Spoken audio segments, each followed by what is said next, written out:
Hello everybody, I'm Pilar Archila with Pure Gold, and I'm sitting here with an old friend, somebody that I go way back, probably 20 years ago, Miss Margaret Turner with Healthy Start. She is the director. Right. How are you today? I am doing great, and it's such a pleasure to have you in my office I know. at the Healthy Start House, and I'm so glad that we have the opportunity to be able to share a little bit about our program today. Yes, and for quite some time, I really wanted to talk to you. I remember when I was working for the Heart of Georgia Technical College. I mean, we went to several meetings together. We did a lot of things together. But since then, I heard that it has grown like crazy. But for those who do not know what Healthy Start, what is it? Okay. Well, Healthy Start is an infant mortality reduction program. And you say 20 years? My gosh. Gee whiz, you know, so much has changed. There's been, programs have evolved in our community, you know, the area that the United Way serves, and plus the extended area that we serve. Programs have been tweaked, developed, and a lot of research has gone in to see really what is the need with Right. community assessments. And how about if I just kind of give you Yes. a birthing thing, since we kind Yes, of deal with please. births and things like Yes. that. Okay, well, we started out as a breastfeeding coalition, and a lot of people in the community are going to remember that. Oh, yes, I do remember it was that. it was the Heart of Georgia Breastfeeding Coalition. This was back in 1993. And at that time, the U.S. Surgeon General had put a mandate, I guess that may be the right word to say, but he put a charge, a challenge out to the states, to the United States, to work with breastfeeding. We found that infant death was soaring in the country, and at that time, our area had the highest infant mortality rates in the South Central Health District. 10 counties that we served had the highest infant mortality rates in the country. Oh, wow. Well, in the state, while Georgia had the highest infant mortality rates in the country. But we had started out just as this little bitty breastfeeding coalition. We had a physician on board and a journalist and some moms and just, you know, some healthcare professionals. People interested in that. Right, to start promoting breastfeeding. Because when, back during that time, even our hospitals did not have a breastfeeding protocol, policies. They didn't have any breast pumps even in. Wow. And we started doing a lot of health education on breastfeeding. We purchased pumps to put them in all the birthing hospitals that we service. And it just started from there. Yes. And doing home visits with moms, you know, you just, you need to follow up. You're on call day and night with them. And as time went on, you know, I guess we're more attuned to, gee, you know, breastfeeding, you know, the science says that breastfed babies are healthier, you know, than non-breastfed babies. And I understand that you breastfed your children, Oh, yes, and I my did, 3 sons. and your grits. So, and that also it's better for the moms. You know, it helps reduce breast and ovarian cancer. There are just so many different things. And you know. you lose weight faster. Yes, You know, yes, I mean, I remember after each child, I mean, I just went very quickly with the 3 of them. I don't know what happened now, but me either. Okay, so, but anyway, through that process, we found out that moms were having other issues. Okay, so you might go in to do a home visit, and yet maybe a mom is having to deal with her power being out.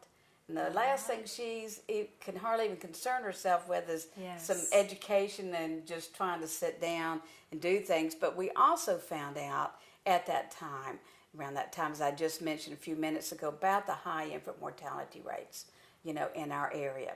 And we covered a 10-county area with the South Central Health District. Oh, goodness. I was a public health employee and still am, okay? And so we became aware of this large, you know, grant that we could apply for that would help moms and babies. It was an infant mortality reduction program through the Health Resources and Services Administration with the U.S. federal government. Okay. Yes. And a couple of us, we sat down at the table and we wrote. My and goodness. Kathy Morris and I helped a lot with that, and also some folks over at the district health office. Wow. And we put a program together, and we submitted a grant application, and here we are in year 20 of that, receiving some goodness. funds. A lot has changed during Right. that time. But the coalition, back to its founding, we started it as just a grassroots organization of 7 people, and in 1996 we incorporated it for nonprofit status. And then in 97 we applied for United Way funding. We felt that by being a United Way agency, it would help give us a lot more credibility. Yes. Just because they've got just a good, strong name. And that's been a real good thing for us, because the United Way has helped fund just a lot of different projects, for us along the way. But that's how we got started. And now, we enroll moms prenatally when they're pregnant.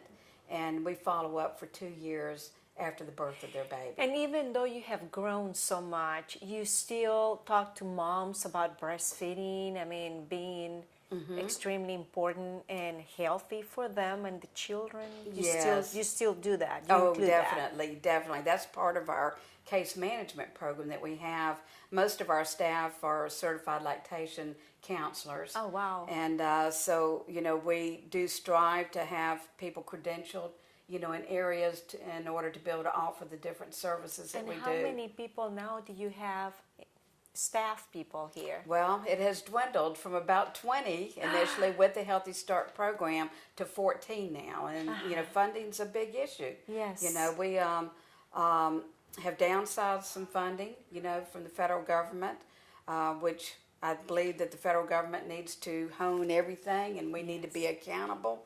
And but they had some pretty big changes during our last competitive process in 2014. And plus, we did not even qualify to apply for funding in our last competitive round, because our infant mortality had dropped so much. We literally. Well, that's good. I know. That's what we wanted. I know. It is. We literally worked ourselves out of a job. Pilar, we honestly did. You see, that is, I mean, you work so hard to do something, and then because of that. I know. Now, is there a cost? I mean, do the mothers pay something? No. We offer services no cost at all. And the variety of services that we have, as I mentioned, the case management. And in the case management, we do a lot of different health screenings. We screen for growth and developmental. If a baby is off, scale there, we're going to refer to Babies Can't Wait. So how old, I mean, for how long you kind of follow up with the mothers and you stay with them? For how long? For 2 years. 2 years. And you check like how often? Well, it depends on their risk factor, the need that they have.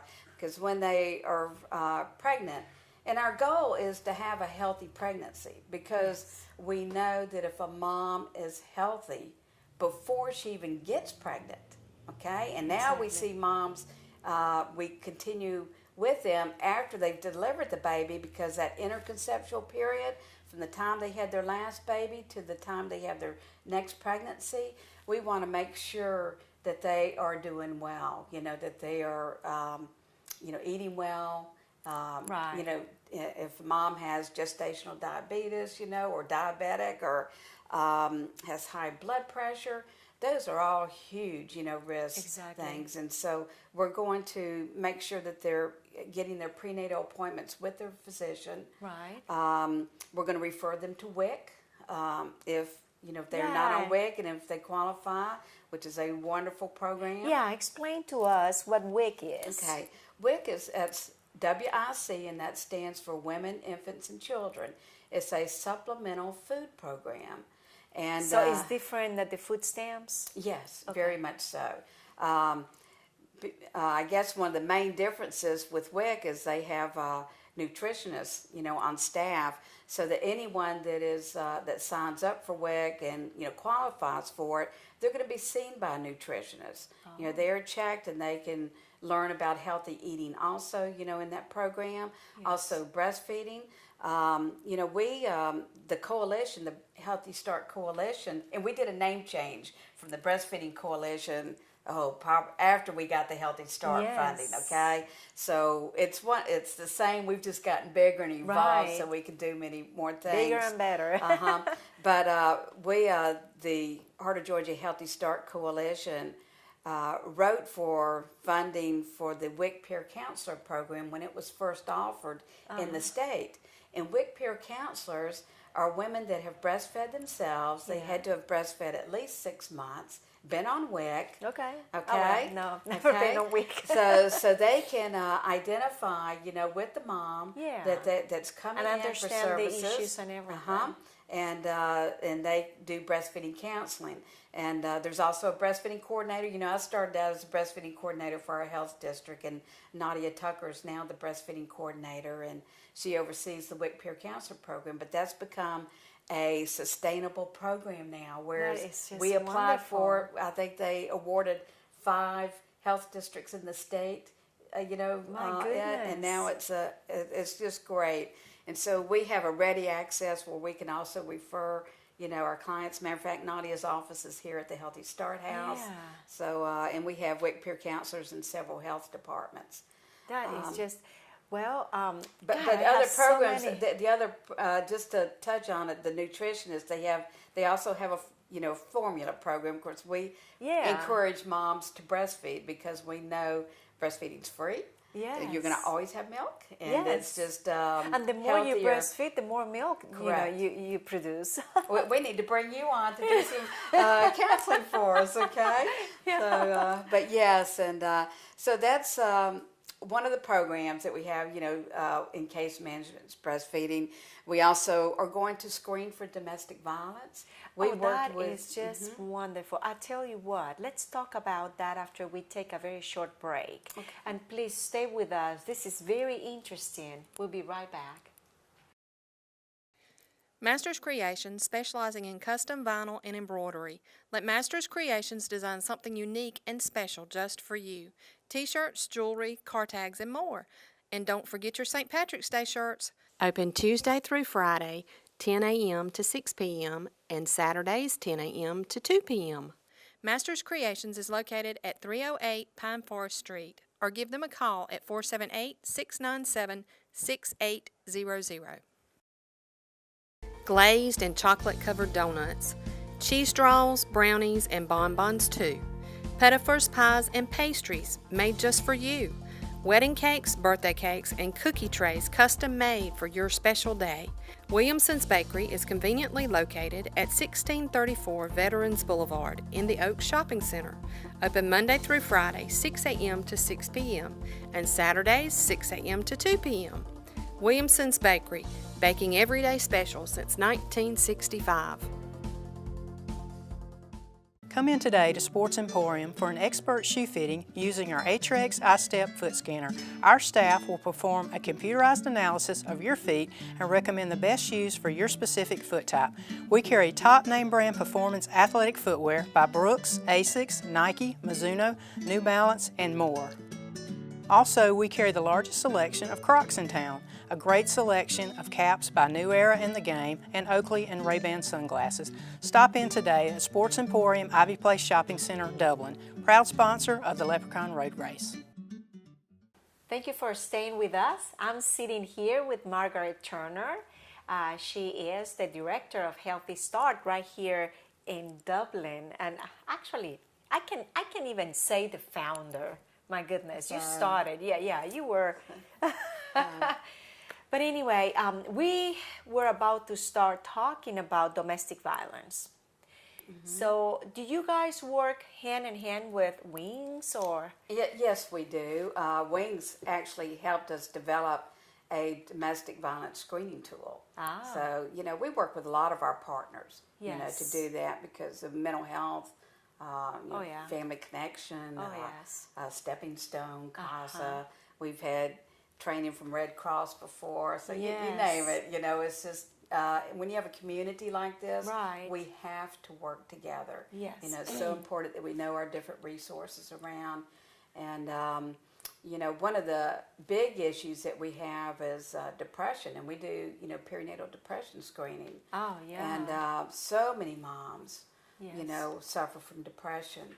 And it can have such an adverse effect on the pregnancy as well as, you know, the baby. After the baby's born. There's That's some right. people that after the baby's born, I mean, you can feel happy, but then you can just go into a depression. That's right. That's right. You know, and hormones can be a factor. You might have, you know, the baby blues for a few days, but if it continues, Yeah. you know, mom needs some help. Exactly. And, you know, she really does. And, you know, we offer support groups. We have a behavior specialist on board. Wow. Okay, that can talk to these moms too and try to work out a plan just to try to help them, you know, try to see life in a better way. Yes. And we refer, you know, to the doctors too, and also to mental health so that they can get treatment just right away, you know, if needed. Yeah. Now, you mentioned a little bit before that you help these ladies also even before they get pregnant. Right. But is this something that they come and talk to you and said, you know, I'm planning to get pregnant? Yes. Okay. We've been around, I guess, long enough now. That they know you? Yes, we have walk-ins, but we also have staff located in schools. We have them in the health departments. Yes. Well, I remember when I was working at the Heart of Georgia Technical College, that's how I met you.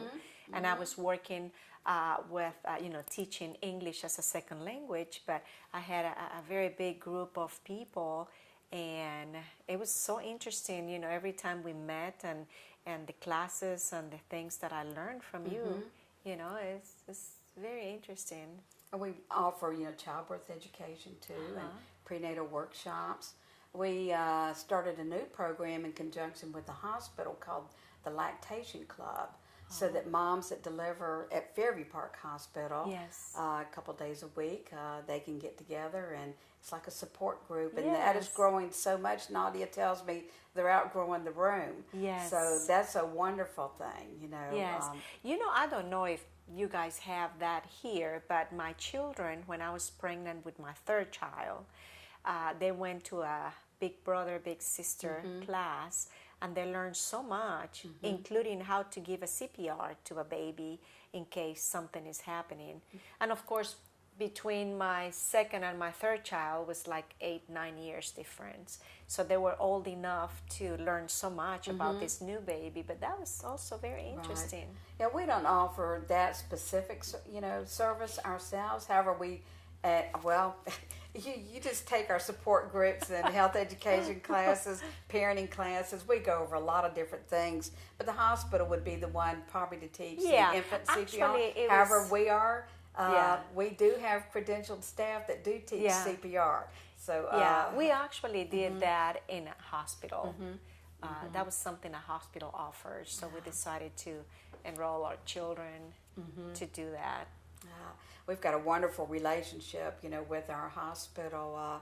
We recently had received some funding from the CJ Foundation for SIDS, the coalition did, and we pulled in the hospital and DFACS, mental health. We had child fatality review members, and we were able to offer some safe sleep education classes for healthcare professionals, also for child care providers. That is just wonderful. Did it over at the Housing Authority, you know, for clients that, you know, wanted to come, community members. But the hospital has a safe sleep training program now that's been part of the state initiation. So we have, you know, we work together because it's, you know, it's just. Well, you see, Margaret, that's what is so wonderful about this community. We all work together, and I like that. I mean, if you talk to someone, I mean, they always work with another agencies, another group, another, you know, and everybody works so well together. We're going to take another short break. Please stay with us. We'll be right back. Ambry Jamison, a shoe bar. Fun, fabulous shoes, boots, flats, sandals, and the latest accessories await you here. We carry Blowfish, Matisse, Naughty Monkey, Not Rated, Sabica, Restricted, and many more, with new styles arriving daily. We also carry handbags and clutches along with the latest jewelry trends. And to complete your look, our notoriously cool Quay Sunnies. Whether it's boho chic or classic style, we have it right here at the Shoe Bar. Open Monday through Friday, 10 to 6, and Saturdays, 10 to 5. We are located at 128 West Jackson Street, right in the heart of downtown Dublin. Ambry Jamison, a shoe bar where good shoes take you good places. Cake Art Studio creates custom wedding cakes, groom's cakes, birthday cakes, cupcakes, and more. Give Beth Kramer a call at 478-275-8508 for all of your custom cake needs. Cake Art Studios creating fabulous cakes just for you. Believe Boutique is all about fashion. We carry a large selection of plus-size, stylish, trendy clothing. Whether it's jeans and tees or picots, tunics, and leggings, you can find it here at Believe Boutique. Stop by today to see all the latest hot, hip, and fun spring arrivals. While here, be sure to check out our latest accessories. We have a large selection of stacks, chokers, handbags, and shoes. We are open Monday through Friday, 10 a.m. to 6 p.m., and Saturdays 10 a.m. to 4 p.m. and conveniently located at 1817 Rice Avenue in the Williamsburg Shopping Center, directly across from the VA. Believe, Dublin's only plus-size boutique. Bring in a bar of soap for Haiti and receive $2 off your purchase. Thank you so much for staying with us. This is great. Margaret Turner, she has so much information about Healthy Start. Margaret, I have seen sometimes when I drive on Bellevue that you have outside some onesies hanging, you know, like on a outside. What clothesline? Right. What is it? We put that up during the month of September, which is Infant Mortality Awareness Month, and we erect an infant. It's really a memorial clothesline. Oh. And it's to bring awareness to the community because people do notice that. Of course we're on the main strip right here, and we keep those up during the entire month of September.